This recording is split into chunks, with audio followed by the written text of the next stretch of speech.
नमस्कार, बहुत स्वागत है आपका। आप देख रहे हैं गणेशा धर्मा सन्मार्ग। मकर राशि। मकर राशि वालों, शनिदेव की साढ़े साती आपके ऊपर चल रही है और अभी छाती पर है। 2022 अप्रैल में शनिदेव की उतरती हुई साढ़े साती शुरू हो जाएगी और जो 2025 तक रहेगी। अभी शनिदेव आपके लग्न में बैठे हैं और आपके ऊपर छाती पर साढ़े साती चल रही है। अब ये समय थोड़ा कष्टकारी तो है, हालांकि बहुत सारी परेशानियां भी है जीवन में। अब हर व्यक्ति के जीवन में शनि की महादशा बुरी ही हो ऐसी भी आवश्यकता नहीं है, लेकिन चूंकि छाती पर चल रहा है तो थोड़ी परेशानियां देगा। लेकिन 29 अप्रैल 2022 में आपके लग्न से यानी कि आपके मकर राशि से हटकर कुंभ राशि में प्रवेश कर जाएंगे धन भाव में, और 12 जुलाई 2022 तक कुंभ में ही यहाँ पर मकर में से निकलकर कुंभ में रहेंगे। तो शनिदेव के कुंभ में जब 12 जुलाई को वो आएंगे तब आप मकर वालों आपको थोड़ी सी राहत मिलेगी। लेकिन 12 जुलाई 2022 को शनि वक्री होकर वापस से मकर में ही आ जाएंगे, तब एक बार फिर से आपके जीवन में साढ़े साथी की परेशानी थोड़ी पीड़ा देगी। हालांकि जब साढ़े साथी चलती है तो उसका दूसरा चरण जो अभी छाती पर चल रहा है धन की मुश्किलों को बढ़ाता है। लेकिन जैसे ही 29 अप्रैल 2022 में आपका तीसरा चरण यानी उतरती हुई साढ़े साती शुरू होगी, तब तीसरे चरण में शनिदेव बाकी दोनों चरणों के नुकसान की भरपाई करते हैं। यानी अभी तक जो आपको शारीरिक कष्ट थे, मानसिक पीड़ाएं थी, जो धन की मुश्किलें थी, उनसे धीरे धीरे राहत 29 अप्रैल के बाद आपको मिलनी शुरू हो जाएगी। तो तीसरा चरण उतना कष्टदायी नहीं होता और आपके ऊपर शनिदेव की कृपा भी बरसेगी, क्योंकि आपके राशि के स्वामी हैं।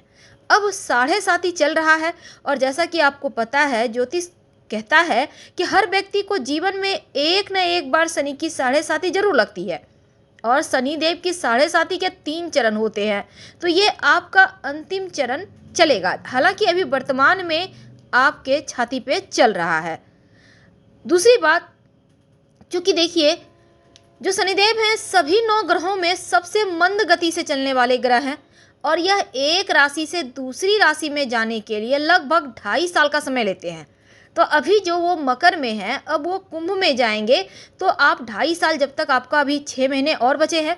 तो यहाँ पर शनिदेव जो हैं वो रोगों को बढ़ाने वाला, दुख तकलीफ देने वाले भी ग्रह हैं, लेकिन तकनीकी चीज़ों से लाभ भी करवाते हैं। भूमि के नीचे से निकलने वाली चीज़ों से आपको लाभ देते हैं, जैसे लोहा, तेल, ऑयल जैसी चीज़ों। लेकिन जेल के ग्रह के कारक भी जेल जाने के योग जो है वो शनिदेव ही बनाते हैं। अब शनिदेव की अगर महादशा चले तो 29 सालों तक चलती है और शनिदेव आपके राशि के स्वामी हैं। हालांकि शनिदेव को क्रूर ग्रह माना जाता है, लेकिन ये सही भी नहीं है, क्योंकि वो न्यायप्रिय हैं, आपके कर्मों का फल देते हैं। हालांकि शनि की बुरी दृष्टि अगर किसी के ऊपर पड़ जाए तो परेशानियां जीवन में बढ़ जाती है और मुश्किलें बढ़ती ही चली जाती है। तो 2022 में आप मकर वालों के जीवन पर जब उतरती हुई साढ़े साती शुरू होगी तो क्या सकारात्मक और क्या नकारात्मक चीज़ें होंगी आपके जीवन में, आज हम आपको यही बताएंगे। देखिए, ज्योतिष में जो 9 ग्रह हैं उनमें सबसे नुकसानदेह यानी नुकसान कराने वाले या लाभ कराने वाले वो शनि ही हैं। अब शनि देव जो है नकारात्मक दृष्टि अगर किसी भाव पर डाल दें तो स्थिति खराब कर देते हैं, दुर्भाग्य लाते हैं, और नकारात्मक प्रभाव होने से करियर में बाधाएं, शिक्षा में बाधाएं, नौकरी विवाह के मामलों में भी परेशानी होती है। तो जीवन के हर एक कदम पर सिर्फ परेशानियां ही देते हैं अगर वो निगेटिव चीज़ें करें तो अगर कुंडली में सकारात्मक रूप से वो फल दें तब आपको आकस्मिक रूप से धन भी मिलता है, आपका मान प्रतिष्ठा बढ़ता है, आप सोच भी नहीं सकते इतनी तेजी से आप तरक्की कर जाते हैं। अब चूंकि यहाँ पर आपके लग्न के स्वामी हैं मकर वालों के, तो ऐसे में अभी आपके ऊपर छाती पर साढ़े साती है, लेकिन उतरती हुई साढ़े साती में जो अभी तक आपके जीवन में शनिदेव की साढ़े साती की वजह से माता पिता के स्वास्थ्य में कष्ट था, जो आपके वैवाहिक जीवन में रिश्तों में दूरियां थी, जो अलगाव की समस्या आ गई थी, जो आपके स्वास्थ्य में परेशानियां थी, यहाँ तक कि नौकरी व्यापार में मुश्किलें आ रही थी, जो धन की निगेटिव चीज़ें हो रही थी, धन आकर भी नहीं ठहर रहा था, उनमें थोड़ी राहत मिलना धीरे धीरे शुरू हो जाएगा। क्योंकि शनिदेव स्नेह स्नेह बढ़ते भी हैं तो स्नेह स्नेह फल भी देते हैं। अब जब आपके लाभकारी भावों में स्थित होंगे तो आपका भाग्य भी बढ़ाएंगे। अब शनिदेव आपकी कुंडली में जिस भाव में बैठते हैं उसी के अनुसार फल देते हैं। हालांकि गोचर में भी उसी अनुसार फल देते हैं, पर उनका नाराज होना जीवन की समस्याओं को बढ़ा देता है। तो 17 जनवरी 2023 से जो कुंभ राशि में वो एक बार फिर से जाएंगे और तब आपके जीवन पर इसका क्या प्रभाव पड़ेगा। देखिए, जो मकर वाले हैं, अब यहाँ पर साढ़े साथी का जो अंतिम चरण है वो बहुत मायने रखता है, बहुत खास होता है। क्योंकि ये अंतिम चरण या तो सब कुछ दे जाता है या फिर बहुत कुछ आपको परेशानी में डालने के लिए होता है। पर एक बात है, वो आपको ठोक कर कुंदन बना देते हैं, बिल्कुल सोना। तो इस सोने से फायदा कैसे उठाए। देखिए, आपके लिए शनिदेव पहले और दूसरे भाव के स्वामी हैं, यानी लग्न के और धन भाव के स्वामी हैं। पहला भाव आपका व्यक्तित्व का भाव है और दूसरा भाव घर परिवार का भाव है, धन का भाव है, आपकी वाणी का भाव है।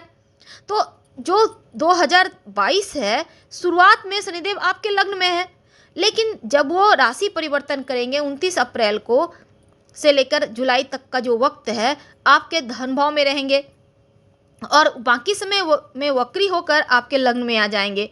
तो धन के मामलों के लिए ये समय आपके लिए अच्छा तो है, लेकिन किसी भी प्रकार का किसी को भी धन तो आएगा पर उधार ना दे, कर्जे ना दे। व्यापारी हैं, ज़रूरत से ज़्यादा सामान उधार ना दे, नहीं तो क्या होगा, आपके कार्य रुकेंगे, धन आने में थोड़े से परेशानी होंगे। तो धन के मामलों में ज़रा संभल के रहिएगा, पूरी तरह से लिखा पढ़ी के साथ, लेकिन फिर भी धन के मामलों में किसी पर भरोसा ना करें।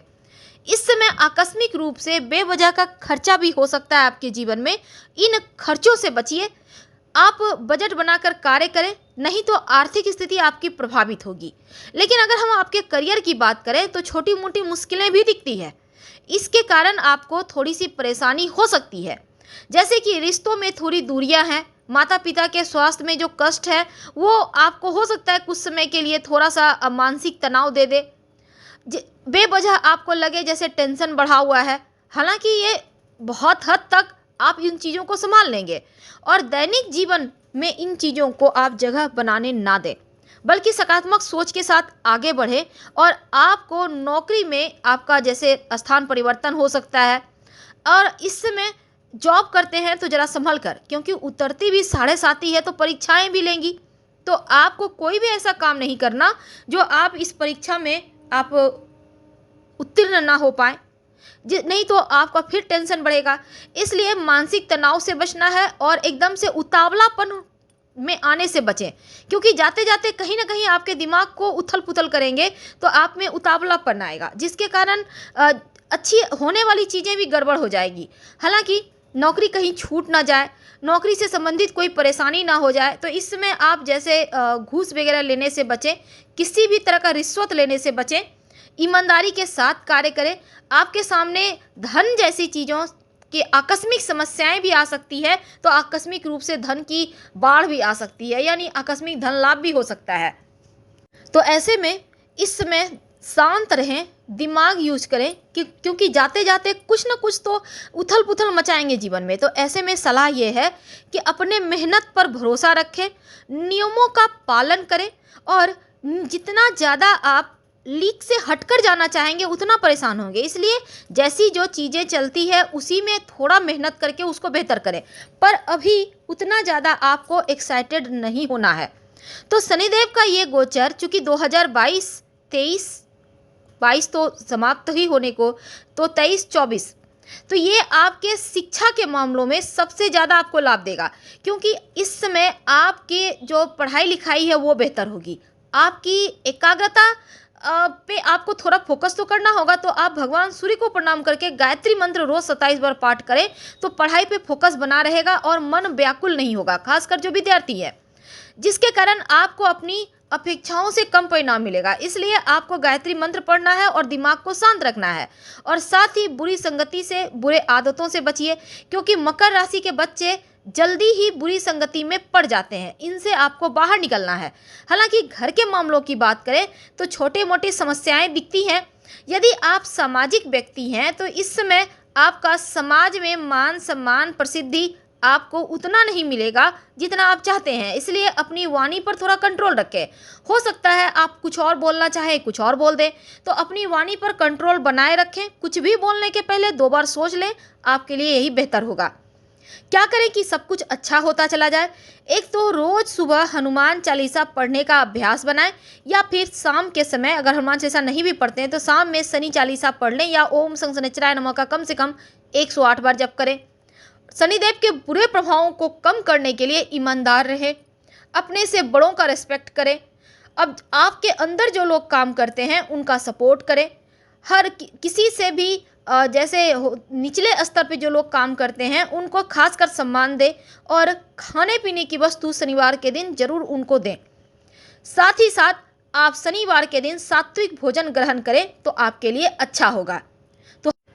तो छोटी छोटी बातों का ध्यान रखकर आप अपने उतरती हुई साढ़े साथी को अपने पक्ष में कर सकते हैं।